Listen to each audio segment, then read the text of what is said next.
I don't believe that learning rules is the best way to learn photography.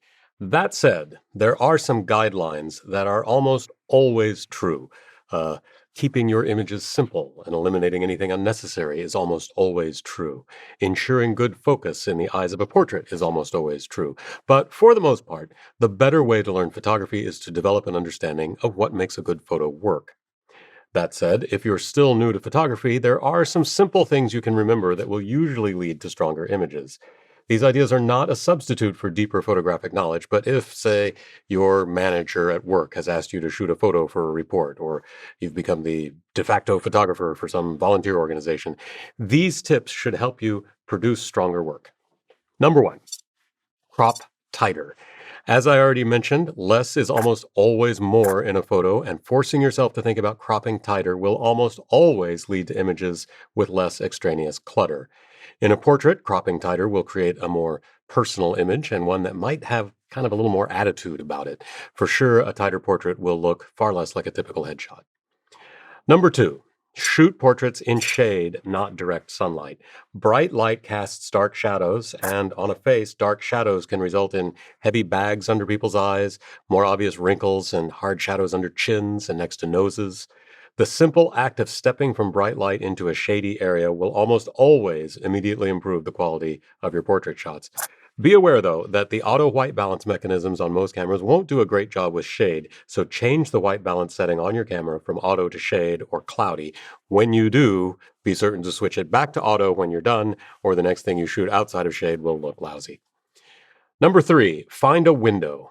When you're shooting portraits, a window can be a huge game changer. A window on the north side of a building on a sunny day will produce a lovely, soft, even light. Set your subject next to that window, and you'll have a wonderful portrait light. Try shooting profiles and three-quarter angles to see what all you can do with that light. If you've got a window that's getting direct sunlight, play with putting your subject in front of it and trying some silhouettes. When you want something different, a silhouette is an easy way to create a striking graphic images. There's a lot you can do with windows, so pay attention to them. Number four, effectively use a wide-angle lens. Wide-angle lenses can produce extreme perspective with strong diagonal lines. These images can be very eye-grabbing as long as you're careful.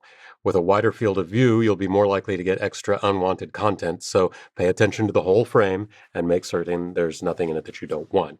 Also, wide-angle lenses distort people's features, so for portraits, be careful that you're not making your subject look too weird. As you move the camera around, you'll find your subject's proportions changing, so experiment with that until you find something flattering.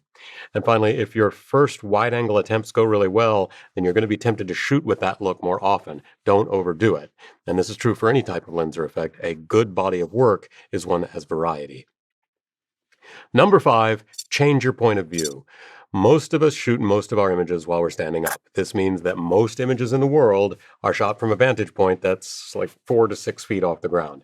Whether it's a portrait, a landscape, a product shot, an event shoot, or any other kind of photo, don't forget to experiment with other points of view. Get up high, get down low, look behind you. A good photographer moves constantly and shoots a lot of different images of any particular subject. Often the best photo comes from the place that you least expect it to be, so it's critical to experiment and move.